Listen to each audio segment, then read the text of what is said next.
Welcome to Dub Nation, the official show of the Utah Warriors of Major League Rugby. I am Jarom Jordan. He is Banksy. On today's show, Warriors in the USA player pool. We'll tell you who made it for the November games in Spain.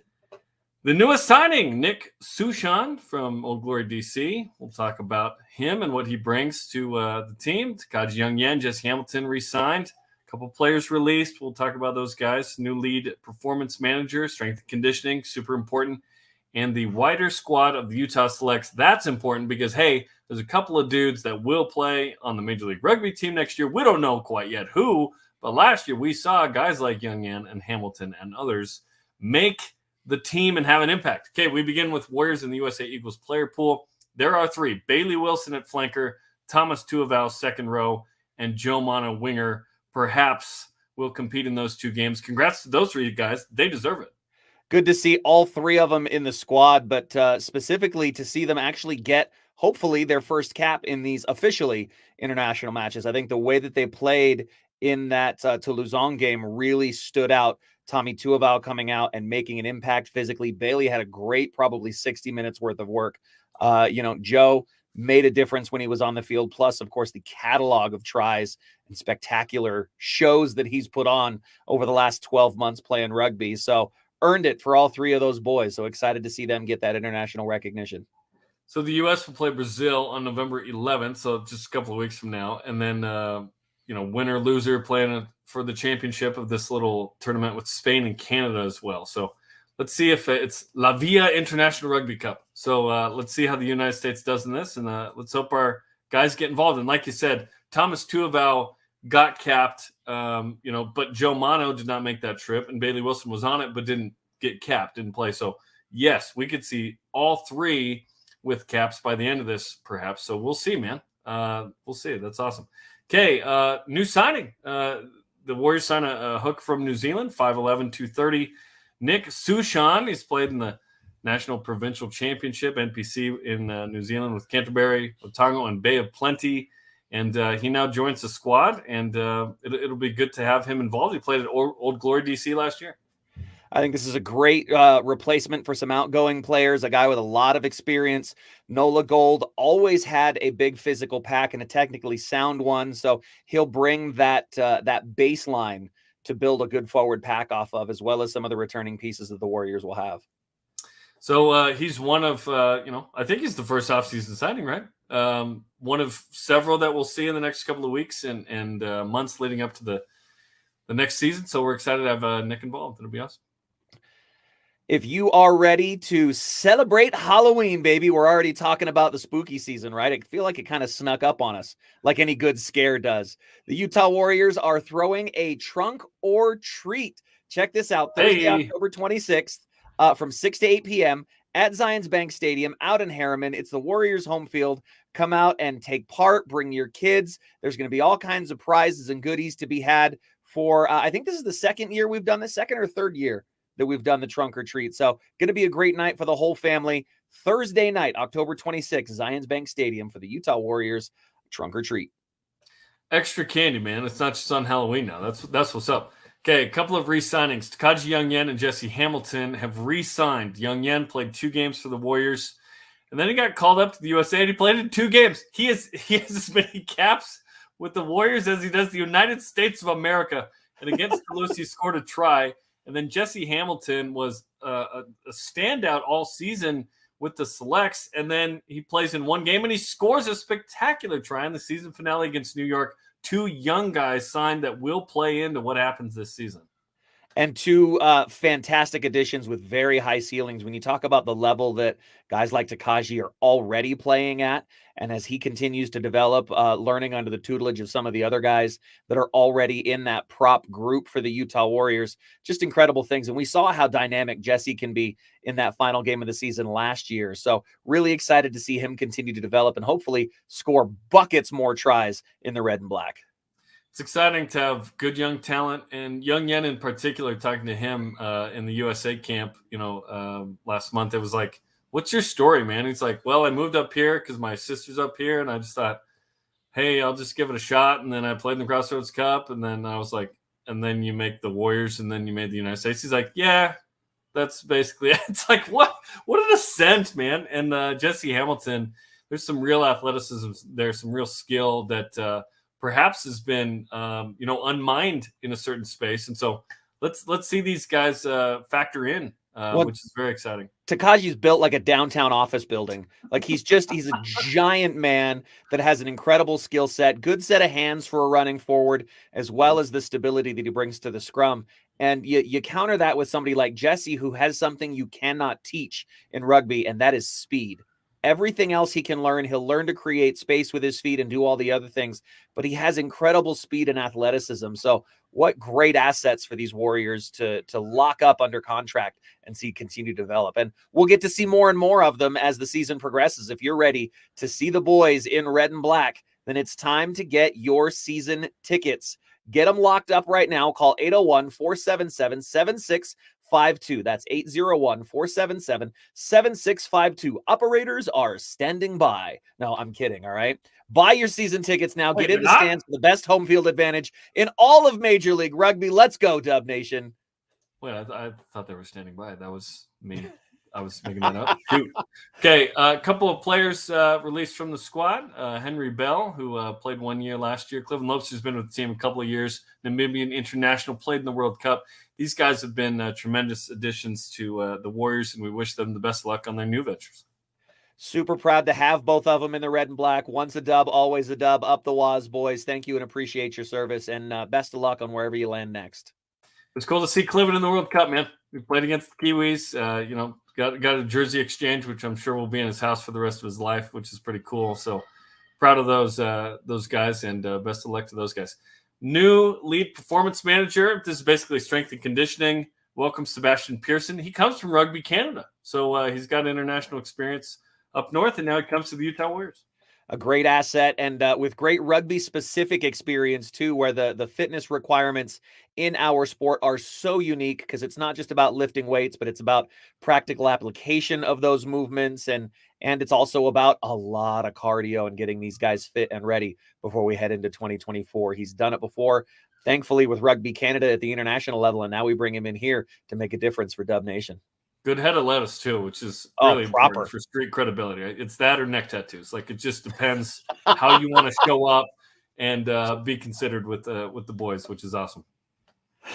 Gotta love it. So if you are ready, if you can't match the lettuce, match it in the drip. All right, Dub Nation, get your gear right now, available online at shop.warriorsrugby.com. All of the best in the red and black. Rock the 4 stripes and represent the Utah Warriors wherever you go, not just on game day. Warriors merch available now. Shop.warriorsrugby.com.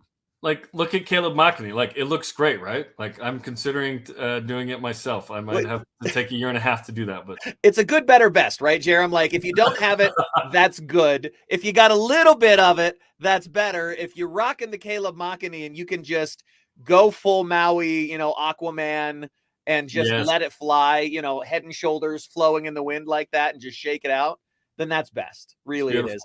I don't have those genetics, so it's okay. I buy out every hat we have every season. You're nice. You're keeping them in business. No, they sell a ton of hats. That's awesome. Okay, the Crossroads Cup, the final is done. It happened Saturday, Zions Bank Stadium. The Wranglers win over the Bull Moose, 31-25. Congratulations. The Trappers took third, beating the Grey Wolves. And it was a great tournament. So congratulations to everybody involved. And what a final and third place game we had. And what was super exciting to me about it was just to see the quality of rugby that was played, the level of competition, and to me as well, the physicality of that competition.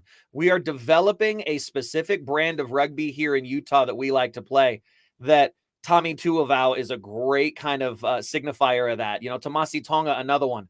Big, physical, run straight guys who can also play out in space and give you that dynamic highlight reel type rugby. We saw that in every match across the Crossroads Cup. So congratulations to all the players, coaches, staff, and everybody that put it on. What a great competition it was.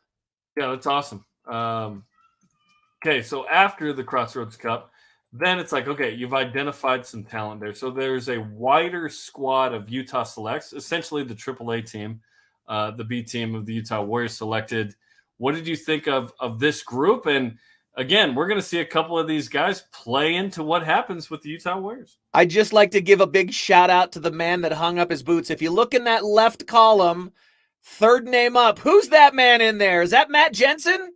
That's a Matt Jensen. The legend himself.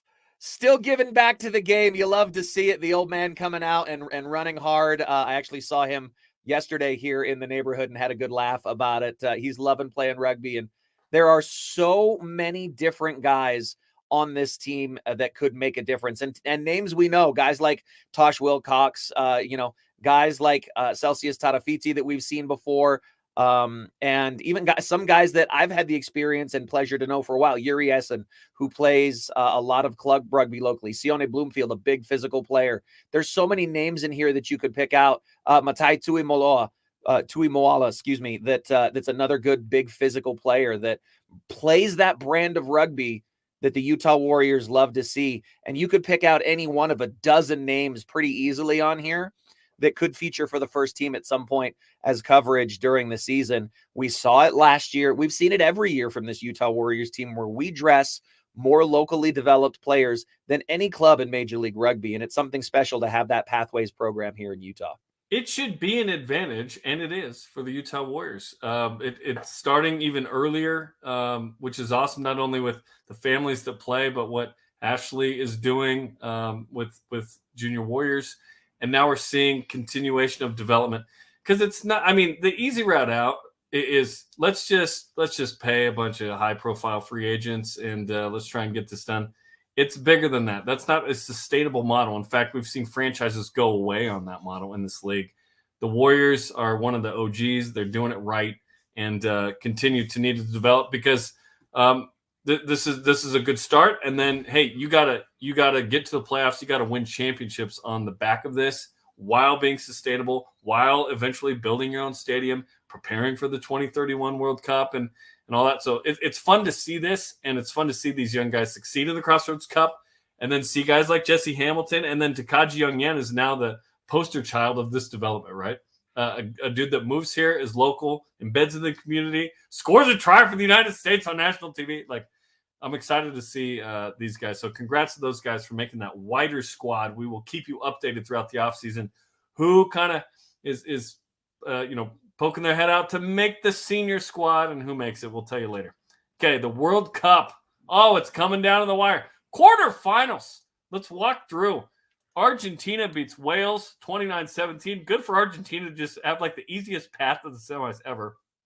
New Zealand, Ireland. How is this a quarterfinal match and not like a final, Banksy? 28-24. Oh my gosh. England beat Fiji 30-24, and then France has the ball in hand, down one late, inside their own half, knock it on, and they lose to South Africa. Oh my gosh. There were so many different games that all felt like finals. You mentioned, New Zealand defending basically the entire final 5 minutes of that match for like over 40 phases or whatever it was. It's just ridiculous numbers of phases. And then, for Artie Savia not to get the one jackal that he thought he got. And then for, eventually them to come away with that turnover, like on the 5 meter line, and weather that storm, how good. And then to see that same physicality in France and South Africa, a game that could have very well have been a final. I think the difference there, the good old fashioned, like up and under, those 2 tries off of the high balls from South Africa that France didn't defend well, were fantastic. And then we can get to the controversy. England. How many times is England going to skate through with 16 men on the field and sabotage another Pacific Island nation? I mean, I think it's something that needs to be addressed. And Fiji were all class in saying that they would never blame the referees for the outcome of that game. But the refereeing and officiating all throughout this World Cup and other competitions continues to be an issue. And I think the statement that was made by several different players was the officiating was not up to the level of the game, and we need to expect it to be. And I think that should be the standard set for everyone. Officiate the basics at the highest level, and then use the technology and the TMO to be able to manage the intricacies of the game. And I think that's really what's missing right now, is officiating the basics at an elite level and hold these guys because they are elite players to that standard. And the rest of the game and the little nuances of it, that will all come. We don't care how smart you are. We want to see the basics of the game officiated in such a way that allows the players in the games to shine so that I never have to talk about the referee. The best referees in the world are the ones that you don't ever say their names. Yeah, we don't want officiating when you're talking about it. It's not, hey, they did a great job. Like, we just assume you're going to do a good job. That was tough. Okay, so Argentina versus New Zealand Friday. Kiwis going through on that one, you'd think. And then England versus South Africa. That's a fun semifinal. October 28th after that, with the final, that is. Who do you have winning this? I think New Zealand beats Argentina by probably 3 scores at least. Argentina's going to hang tough for the first half, and then New Zealand will pour it on. If you look at how deep the Kiwi bench is, it's just insanity, the wealth of talent that they have available. Guys that would be starting for any other nation coming off the bench for New Zealand. I think it's just too much for Argentina, but they'll hang tough for 40, 50 minutes before New Zealand's able to pull it away. In the other game, I think South Africa are way too physical for England. England are not playing well. They've been incredibly lucky to get where they are. And that ends facing a very physical South Africa team who will punch them in the mouth over and over and over again. And I think it breaks the will of England, and it's too much. So South Africa, Kiwis in the final. And then who wins? New Zealand, of course. Hare mai, bro. Let's go. Of course. Just wanted to make sure everybody knew. You grew up in New Zealand, so of course. I'll take South Africa just to be different, just to see what. Just happens. To be contrarian, huh? Just to, you know what? I saw Springbok at the San Diego Zoo recently, or something like it, and Springbok's all the way. Let's go. That's for Sean Davies. That's for Dylan Libba. Yeah, my boys, my old South African roommates, BYU. Okay, that'll do it for us. In the next couple of weeks, we've got more signings, more releasings and news and information leading up to the season. Make sure you get out to the trunk or treat. We got the Rugby World Cup still going on, and lots of news to give. So stay with us here on Dub Nation every other week in the off season, every week during the season. Like and share this episode of Dub Nation, and follow the Utah Warriors on social media. For Mason Benson, our producer, and Banksy, I'm Jarom Jordan. Go Warriors!